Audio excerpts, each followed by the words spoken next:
Welcome to CFO Focus Live. I'm Aditi Roy, and today we are getting the inside scoop.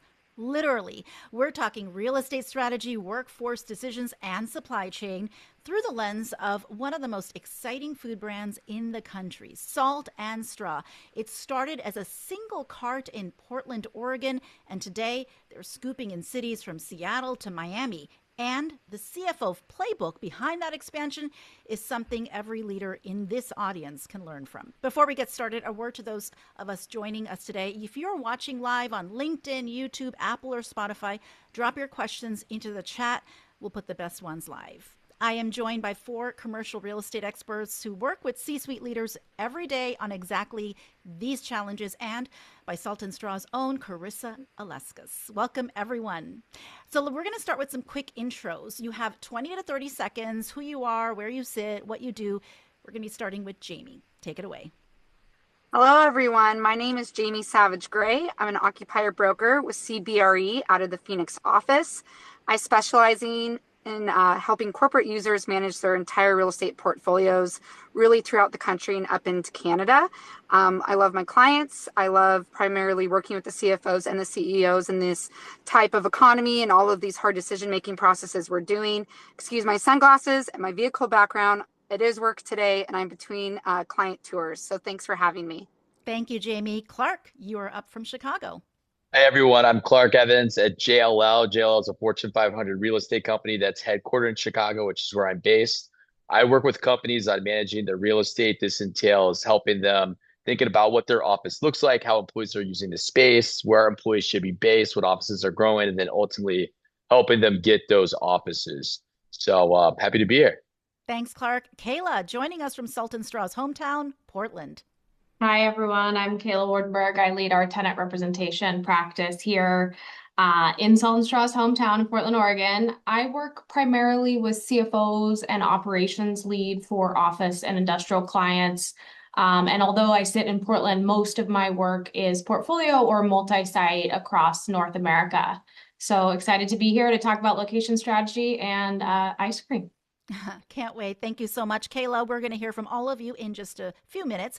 But first, Karissa, you are the reason we are all here. Tell us who you are. Great to be here. My name is Karissa Aleskus. I've been with Salt and Straw just about 2 years. Prior to that, I was a CFO for over 2 decades in a wide variety of industries from manufacturing, food and beverage manufacturing, services, technology. So really running the gamut.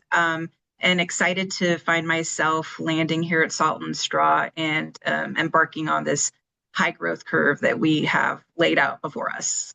And before we really dig in, we want to start with a hard news question. There have been reports that Salt and Straw will be acquired. Is that true? Well, we are in the very early stages of a transaction. And so we have been in this position in the past in the company's history, and we're just looking forward to continuing through the progress on this transaction and to help to support our further growth. All right. Well, let's dig in now. Salt and Straw started as a cart, and now you have dozens of locations. You're shipping pints to doorsteps all across the country. But this is not just a feel-good growth story. There are hard financial and operational decisions behind every scoop. So first off, Karissa, can you share with us how real estate really factors into your overall growth strategy? How important is location to your business? The location of the real estate really is critical. Right now, we have 55 company-owned shops. We have 2 licensed shops with Caesars in Las Vegas. And we really do look for that A-plus real estate that fits the needs of our growing customer base and making sure that the demographics in each specific area really meet what we're looking for. And so when you're choosing a new market or a new location, what does that process look like? I notice there's 3 stores in my area here in Silicon Valley, and one of them's across from a Blue Bottle, and other one's, across from something similar to that. What are you looking for in terms of is it high use kind of retail, near suburban areas? The selection process really is a blend of, we look at data. We spend a lot of time at looking at data analytics, making sure that the traffic is in the time of day that we really want. So for us, our peak times is 7 to 10 p.m. So we want to make sure that we're seeing the traffic patterns there when we expect to see the customers, and that we have a blend of retailers and concepts that work for us. So food and beverage and retail. We don't necessarily, to an extent at all, focus on specific anchor companies that we're looking to be near, but we are looking for high food and beverage concepts and retail. And that's guides us. But to also imbued with that data analytics is really making sure that we spend time on the location and going back throughout the day, different days of the week, to make sure that we're observing what we would expect to see and that it matches the data. And so there's some gut-driven aspect to it as well. Yeah, absolutely. Just really making sure that we are seeing the patterns and it lines up with all the data. And do you favor indoor kind of mall locations, outdoor venues? It's really a blend. I mean, when we go into a market, we do like to have we like to have in mind that we could have 3 shops in a period, in a multi-year period, that we want to have a runway toward that. So that could very easily start with an urban core, and then we're going to expand out to suburban areas. And so it really is just a mix of what works in that area. We're not going for something entirely specific. Yeah. How quickly are you growing? How many stores do you target opening every year?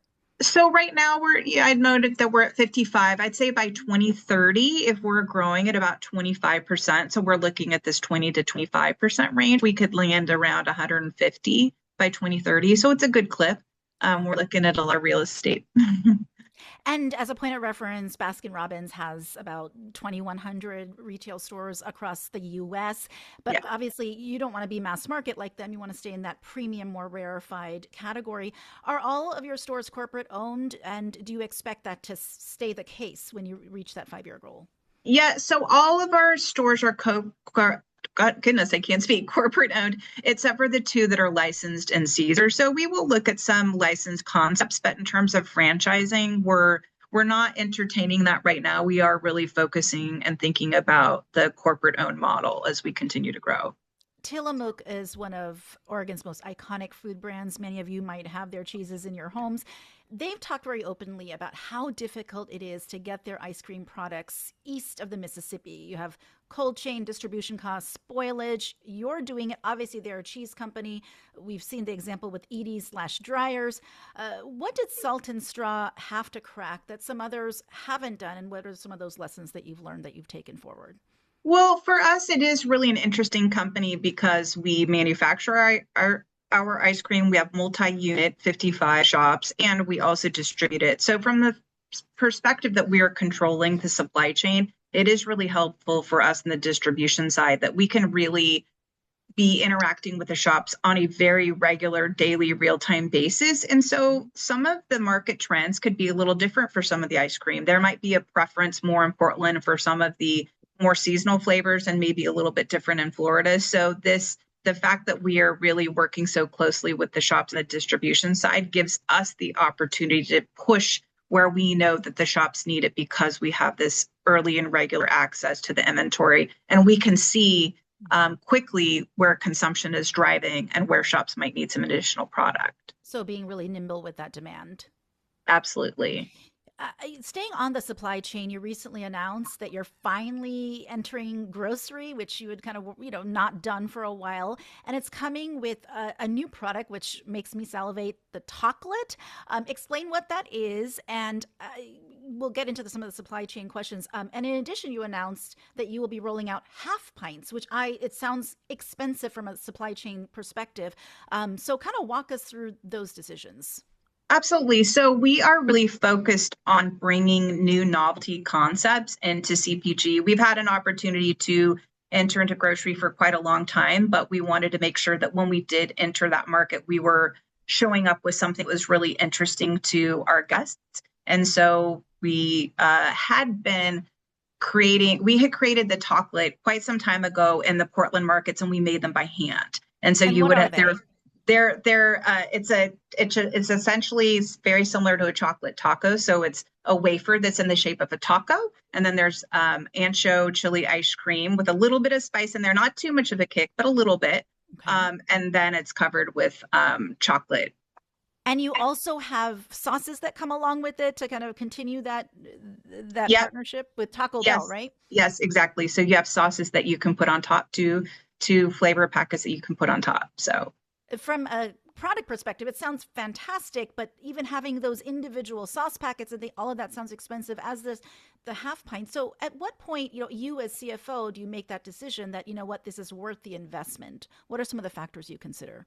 Sure. So in terms of the novelty with the chocolate, that is a high growth category. So for us, it really does make a lot of sense to move in. There's a lot of opportunity. There isn't a lot of innovation, and Salt and Straw's foundation really is innovation and very culinary forward product. So for us, this feels like a really exciting opportunity that we can bring something to the market that didn't already exist. And so similarly with the half pints, that was a format that we wanted to test out because often we feel like we contemplate a pint as something you wouldn't eat by yourself. Maybe sometimes you find you've eaten 3/4 of it and you think, oh no, you put it in the freezer.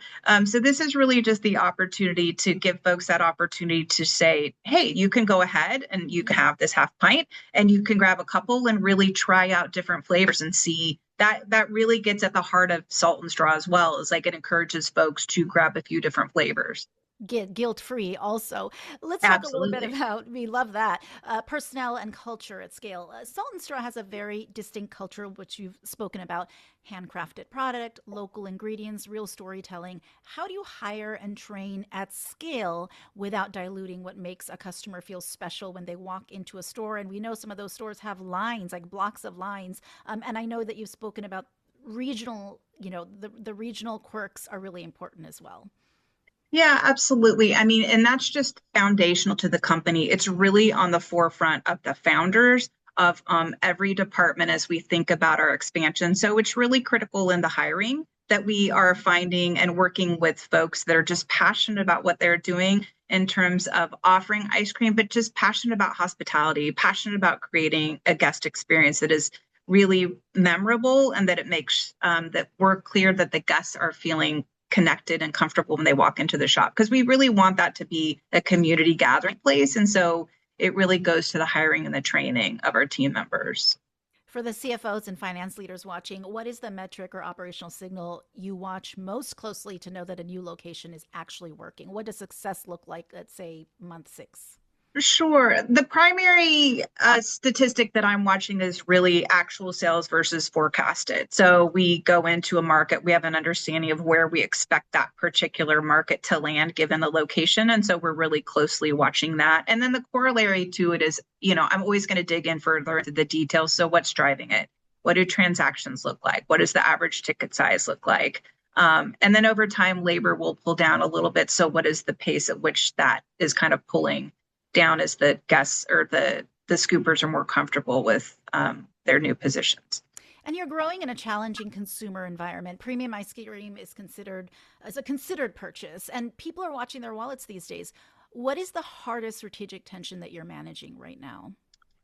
I mean, that's a great question. Obviously we're all facing challenges right now in this market, and I would say I sound like yeah, I'm continuing to say the same thing, but I do think that Salt and Straw is very clear on its foundational basis, and it really is just offering guests an incredible experience when they walk in. And so if we're not able to deliver on that, it's not going to feel good to our guests. But if our guests are walking in and they've made that decision and they're able to enjoy a really innovative product, they're able to taste 6 different samples if they like, they're able to learn a lot. It's almost like our scoopers or sommeliers. We really want our guests to go in and get an experience when they walk in. And so as long as we're delivering that, we feel like the guests have spent their money in a way that they can feel good about and want to return. I like that comparison to a sommelier. Before we get to our panel, a reminder to everyone: if you are watching live on LinkedIn, YouTube, Apple, Spotify, drop your questions into the chat. We'll put the best ones on live. Now, let's get to our panel. These are people on the front lines of real estate strategy with C-suite leaders every single day. And I know they've been listening and watching closely. One question each. Clark, you're first. I believe you have something to say about Chicago. Yeah. Would love for you all to open a location out here. Fulton Market, it's like really the work, play, live part of the city. A lot of the new restaurants are going to this part of the city. Office buildings, a lot of apartment buildings have been going up. How do you manage thinking that you might want to be in that location, but maybe some competitors already in that area? Maybe there's a Jenny's Ice Cream or Baskin Robbins. Does this eliminate like a smaller work play live area that seems like an obvious great place to be? Or would that eliminate that as a potential retail option and you might focus on, say the suburbs and more of like a shopping centric area? I guess how does that play into your decision making about where to be located in new markets? Yeah, that's a good question. I mean, we are certainly aware of competitors. I wouldn't say we'd entirely shy away, but we are certainly aware of that. That does come into play. And we're talking about, radiuses. And so what can get comfortable within a certain radius? But we do take that to an account. And I'd say we really cast a wide net. We're not focusing on in a very specific region and that's it. We cast a wide net when we're looking for different locations, and that gives us flexibility so that we can ensure that we are patient and we're waiting for a spot that works very well for what we're looking for in that specific area. And we don't run into a location because we feel pressured or we need to. We're able to be patient and wait for Yeah. those best spots. But Thank you. tell us where to go in Chicago. We're listening. So Yeah. we'll always take insight. Sounds great. Thanks so much, Clara. Kayla, you are in Portland, Salt and Straw's home turf. Tell us your question. As someone who's been able to watch Salt and Straw grow from the beginning, we've seen companies lose some of their identity or have growing pains when they grow too fast. So my question is, have you experienced growing pains firsthand as you've grown rapidly across the US? And have there been any occasions where you've held off on growth or run into a deal breaker? I mean, I think to some degree our growth has been measured. I mean, well, I say 20 to 25%, that is not a small number in terms of annual growth, but I think we've been measured in that. And it really just goes again to our hiring and our training. It's very tight. We're very deliberate in how we train.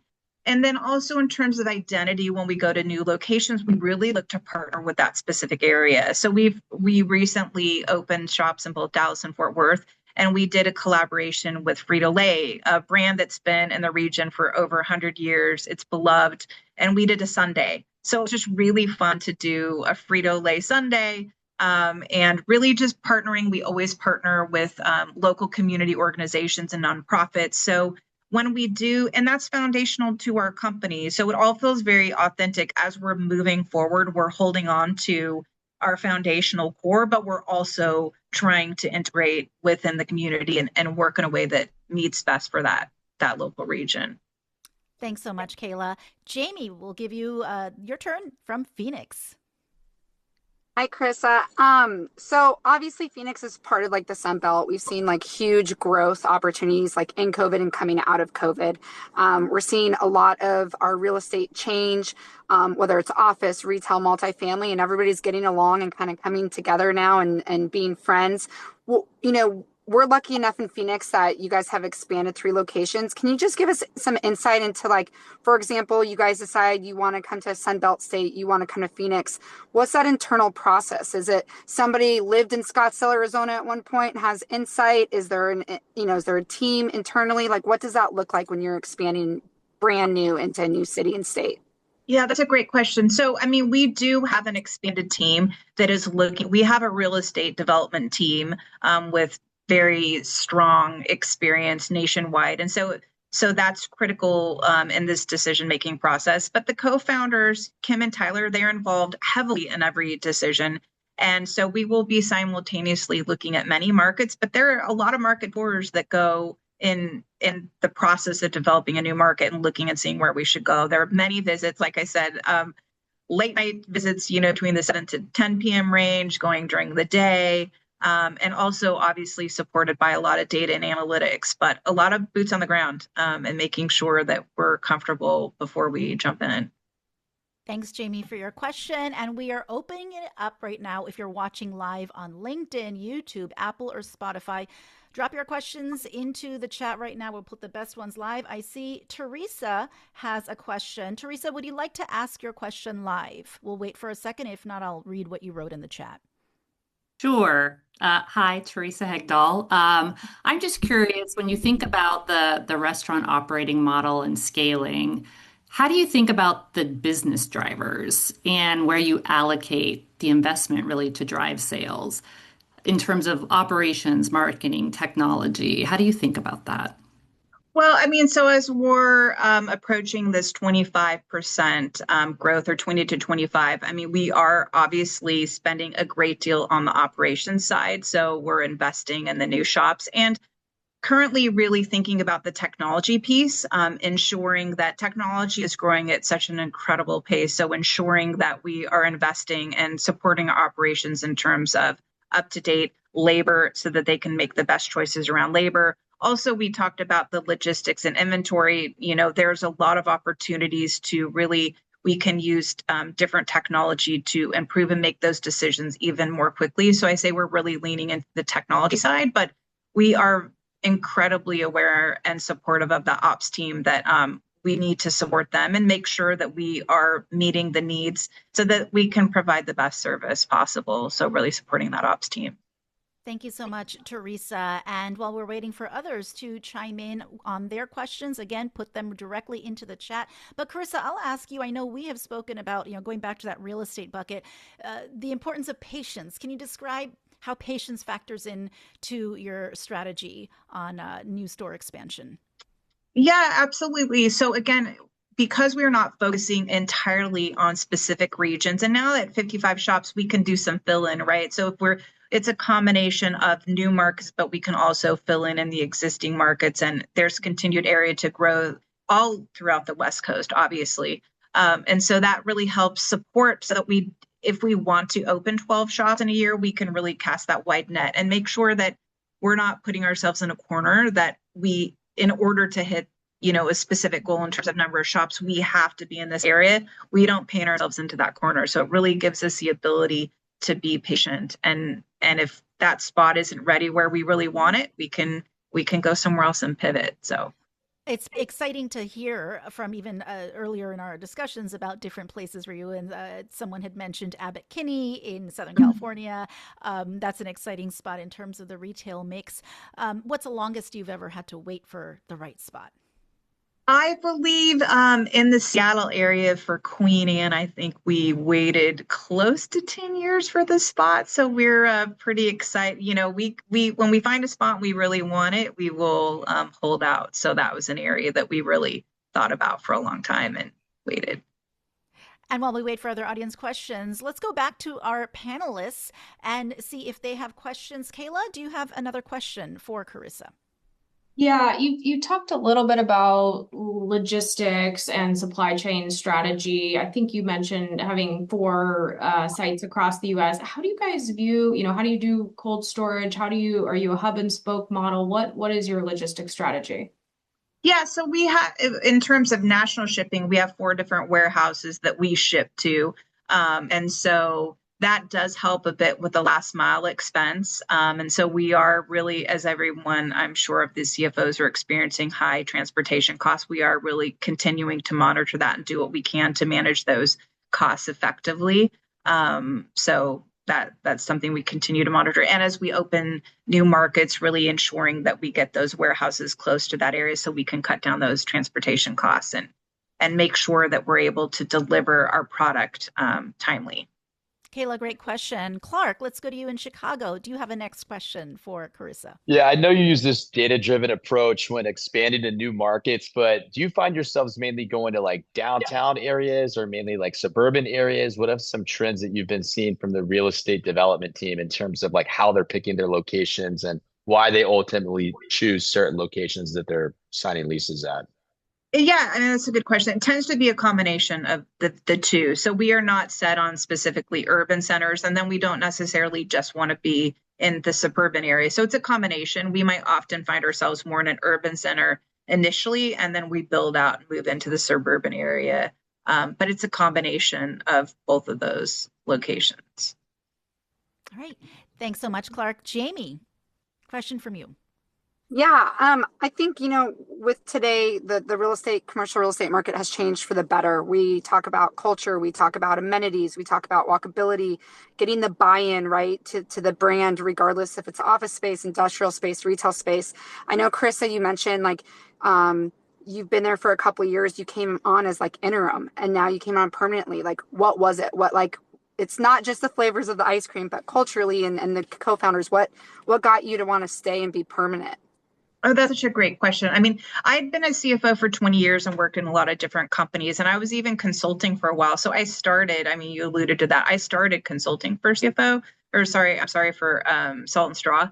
And it really is just, I think when you're growing a company, it is so critical that the foundation blocks and the identity of the company is very clear and it's imbued throughout the organization. And it's starting from the top and it's heading down, and folks understand that. And so after, working with Kim and Tyler for over a year, I just had so many opportunities to experience that and really see that they are so committed to the values of generosity and intellectual curiosity and some really key elements I believe are critical for a company to grow. It's one thing for a CEO to tell a CFO, I want to grow at 20%, but they're not providing you a solid foundation to do so. They're just trying to have you get the revenue, and they don't have a solid foundation. And I was able to really just see time and time again that the founders were so committed to foundationally growing this company. And then that enabled me to see the building blocks and see this can happen based on the way they approach this. And we have one final question from Teresa. We're going to go back to her in the audience. Teresa, you were asking the question that I had on the tip of my brain as well. So please take it away. Yeah, Karissa, I'm just curious about AI, the hot topic du jour. And I'm sure you guys have been playing around with it. So I'm just curious, what use cases have been successful for you? Where have they been potentially unsuccessful or inconclusive? And where do you see it going within the scope of Salt and Straw? Oh, there's so many opportunities. So Salt and Straw, like every company in America, is really playing with this right now and trying to see where we can benefit. So right now, I mean, we want to be mindful about this and make sure that we have the guardrails and we have compliance, and we're training our team members so that they understand, the capabilities and what makes the most sense. So given all of that, I think the potential is enormous, and we're working with our IT department to make sure that we're rolling it out in a way that is most beneficial for everyone. But we've already seen, I mean, just in terms of our reporting and the decks that we create and the analysis that we can perform, it's been really monumental and starting to save the team some time. But we continue to just build on this and develop and create a strong structure around it. But I mean, it's changing really quickly, so it's hard to keep up with, that's for sure. But it's exciting. And just as a follow-up to Teresa's question, thank you so much, Teresa. And don't know if you can answer this, but are you thinking about headcount and how that will impact headcount? And also, is it that the AI will take care of enough of the bureaucratic, laborious stuff so that the people who staff your stores can truly focus on that real hospitality personalization? Sure. We look at it more in terms of being able to provide better support from a back office perspective and in the shops as well. So not as a tool that we're going to have any staffing changes, but just help to support us as we continue to grow. That's what I love to be able to tell my team members, because they're doing such incredible work. Everyone is working so hard and running at this. And so we're looking forward this as an opportunity to help folks be able to be a bit more efficient in their jobs as we continue to grow and serve more guests. Wonderful. Thanks so much. And before we leave, we have one final question for all of our panelists. What is your all-time favorite ice cream flavor? It does not have to be Salt and Straw. We will start with Clark. Gotta go chocolate. It's a classic. Grew up on it, and to this day, I can't go wrong. Do you have a favorite brand of chocolate? I like anything with like the Reese cups in it too. Ooh, So it's a good texture play as well, right? Yeah. Oh, for sure. Kayla, what about you in Portland? I gotta say, olive oil ice cream is my favorite, and Salt and Straws is lovely if you have not tried it. That's great. And it also, your choice and selection plays into what Karissa was talking about, is Portland's willing to be a little bit more inventive and out of the box. So your answer doesn't surprise us. Jamie, to you in Arizona. Spent my summers in Montana around huckleberry bushes, so I'd have to go with huckleberry. They don't skimp out on the huckleberry, and usually people do. So I very much appreciate the amount of huckleberry they put in their ice cream. Love huckleberry. Thank you so much, Jamie. And Karissa, do you have a favorite flavor of ice cream? Oh, me, I would say strawberry, honey, balsamic, and black pepper. That is one of my favorites for sure. Awesome. Thank you so much to Karissa, Clark, Kayla, and Jamie. You have been wonderful. That was genuinely delicious. For everyone watching, follow CFO Focus for our next live event and stay tuned to cfofocus.org to find out when CFO Focus is coming to your city. We'll see you next time.